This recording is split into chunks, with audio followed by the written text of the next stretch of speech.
to be famous. You dream of trading places.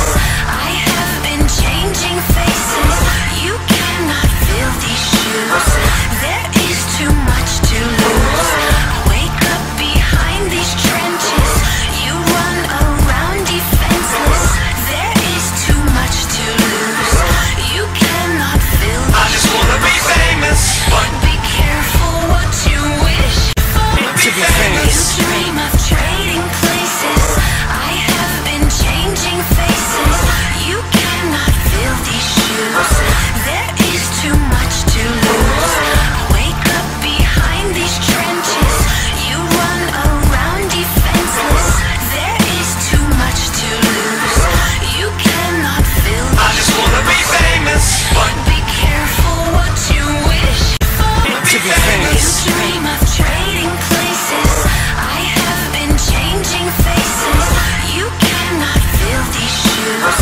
There is too much. Alright, welcome back, ladies and gentlemen, for another week of the Press Box. I am James Harding. He is Anthony Machinsky. Still not doing the discount double check. I don't know Waiting why. for it. I don't know why. They're We're waiting perfect. for it. You gotta wait for it with Aaron Rodgers at this point. They're perfect. Shut your mouth. He doesn't even need Greg Jennings. Shh. Don't say that. We don't know that yet. He doesn't need Greg Jennings. He doesn't need the 6 named tight end with the last name Finley that you guys have. Beast. All he needs is Jordy Nelson. I don't even want to talk about that. They really bothered me by not taking Aaron Rodgers out the beginning of the second half against a terrible Raiders team. See, and it didn't even matter because I had already blown out the guy in my fantasy football quarterfinals, so I didn't even need Aaron Rodgers to do much for me, but he ended up putting up 21 points, so I was happy and I was appreciative. I don't even want to talk about perfection at this point. I'll you know what? I don't care about the 72 Dolphins. Just give me another Super Bowl. Yeah. All I want. Well, you Healthy see- Aaron, healthy Greg, healthy Jordy, good defense. Let's take the championship. I want them to win just so Mercury Morris just shuts up. Yeah, that's true. That You know, guy I is just- a resident D-bag. I want them to win out just so that he can. Because of course, if they win out, what he's going to say is, "Well, we were the first to do it." Exactly. But you It's know, whatever. I just want to point something out that one, it was a shorter schedule, and two, the 72 Dolphins played statistically the easiest schedule of any Super Bowl champion in history. So I'm just pointing those things out. But Let's so- not go there. The past is the past. What's on past to is the present? past, you know, and the present right now is Tim Tebow. You doubted me. The Broncos. How dare you The Broncos. doubt Jesus Okay, all right, Christ? all right. So this is what we're gonna say. Okay, all right. The Chicago Bears gave the NFL the playbook, or in this case, we'll say the Bible, on how to stop Tim Tebow for 57 minutes, They had that. and then they switched their defense, and they started playing a prevent defense, and they just left the middle of the field and all the short routes wide open, and Tebow just threw the wide open passes, and they just kept on giving it to him. What a I surprise. don't understand what they were doing. Because Tim Tebow is actually a good quarterback. This is what people don't realize. He's not okay. If you're going to say that he's, I never said he wasn't a good quarterback. a lot of people doubt this kid. I never said he was not a good football player. I never said that. He is a good football player, one of the greatest competitors I have ever seen play the game of football. That's right. And he's Okay. arguably the best fourth quarter quarterback all time. Of all time. But I don't care who you want to line up against him. and I am not a Tim Tebow hater. I love Tim Tebow as a person. You are a Okay. hater. I love Tim Tebow as a person. He is phenomenal for the NFL. But you're a hater. He gives the NFL a poster boy role model. But the thing that I have an issue with is people giving him all the credit, Agreed.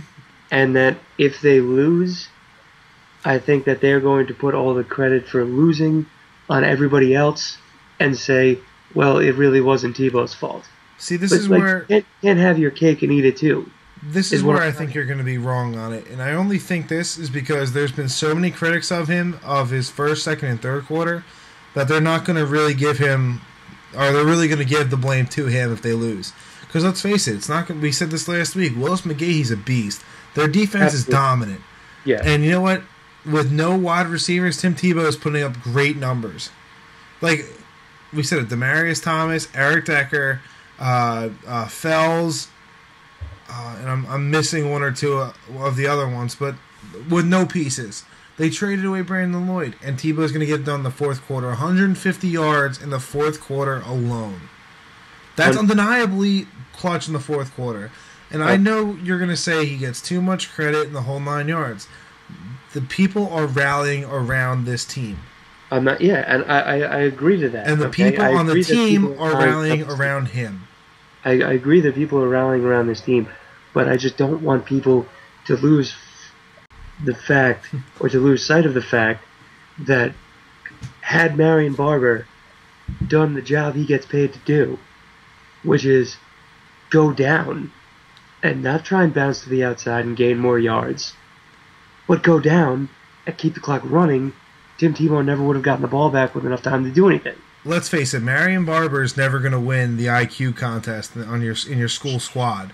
Marion Barber that's why he's not in Dallas anymore. He's not a great he's not a great running back.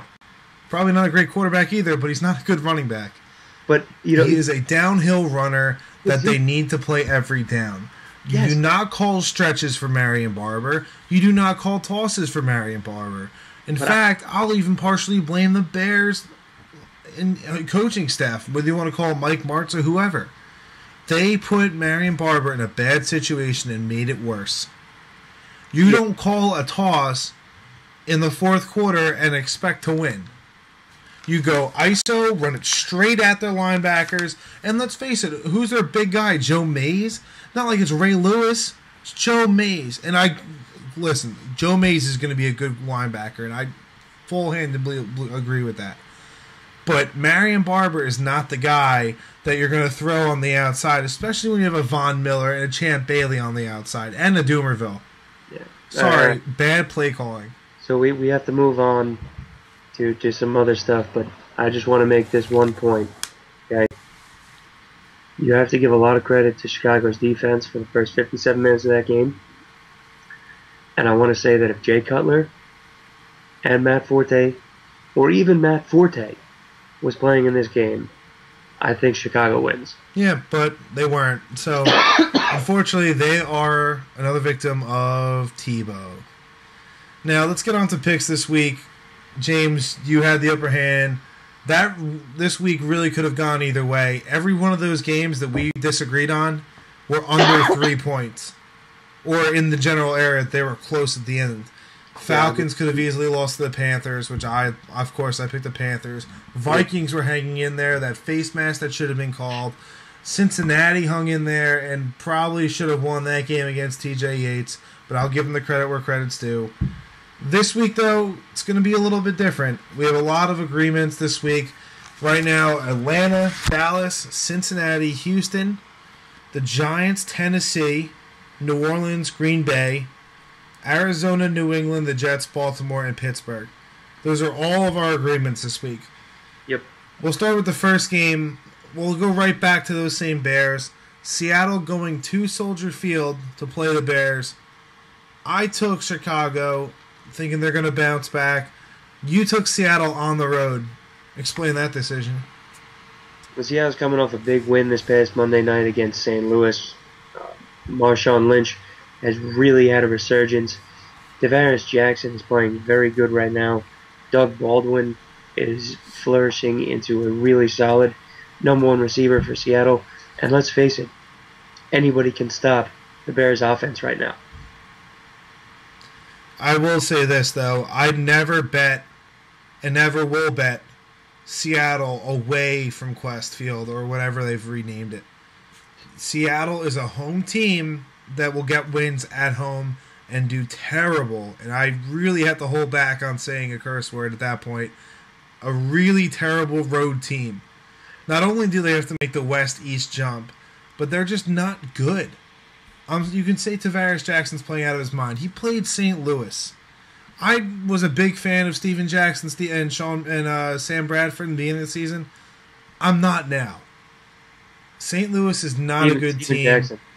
I don't think Steven Jackson is going to be there at the end of the season. I mean, and whoever picks him up is going to kill it. They're not using him properly. Since his injury, they're just not using him. Unfortunately, we should be coaches because we only know what's right for the team. Yeah. But I'll give Chicago the edge. Like I said, which I thought would have been the Tebow part, Devin Hester's going to have to do something. He's too valuable as a kick returner. First of all, I don't know why he doesn't return their kickoffs. He generally only does their punt returns now. I don't know why. But regardless of that point, I do think they're going to want to use him more and utilize him. So I do think that Chicago will win this game. Marion Barber is going to want to bounce back. Plus, they're not going against Tebus Christ. I think they're going to win this game. Next game we got going on, your backyard, AFC East showdown, Miami at Buffalo. Buffalo has been a tough place to play this year, but I'm actually going to go... Oh, I'm sorry. I am going with Buffalo. I thought it was the other way around.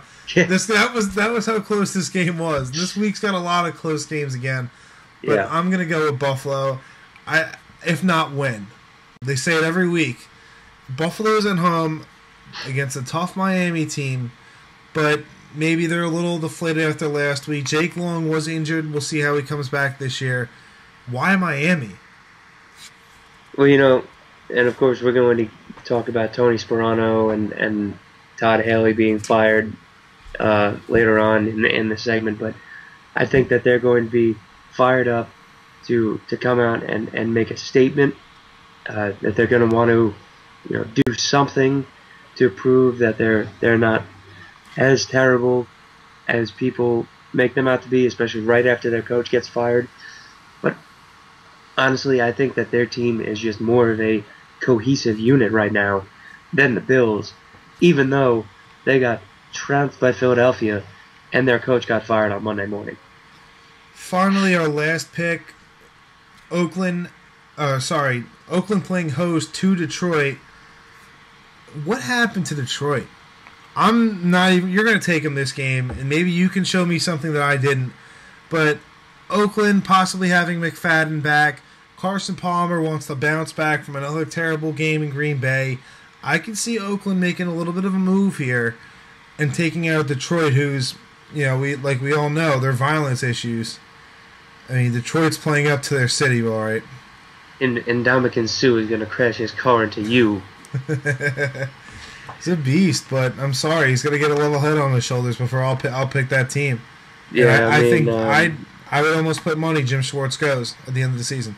I don't think so, because they're a playoff team right now. 6th seed. And if you look at it, short of hiring Jack Nicholson as his anger management advisor, Ndamukong Suh has to get some help sometime in the offseason for his obvious anger issues. But you know what? He's back after his 2-game ban. He's one of the best defensive players in the league, period. That's a very stout defensive unit. Hugh Jackson said today that he's not putting a timetable on when Darren McFadden's going to return. So all that, coupled with the fact that finally Matt Stafford is starting to use the rest of his weapons in his offense. Titus Young has been huge this year. Titus Young, Nate Burleson, Brandon Pettigrew. I mean, Megatron only had, I think, 2 catches for 10 yards last weekend. Megatron's essentially getting triple covered on each play. Yeah. And which is why Titus Young and Brandon Pettigrew are going to be huge in this game. And if either one of them goes off, I'm going to be really nervous about that pick. Yeah, and I think they will go off. I think Kevin Smith is going to have another solid game. He's going to be able to run against them. And I think they're going to do something, and I think they're going to win this game and vault themselves back into the playoff picture for the 6th seed. All right, that's the end of part 1. Part 2, we're going to bring you some more baseball, possibly, MLB, NBA. Chris Paul just got traded today to the Clippers, so stick around. Part 2.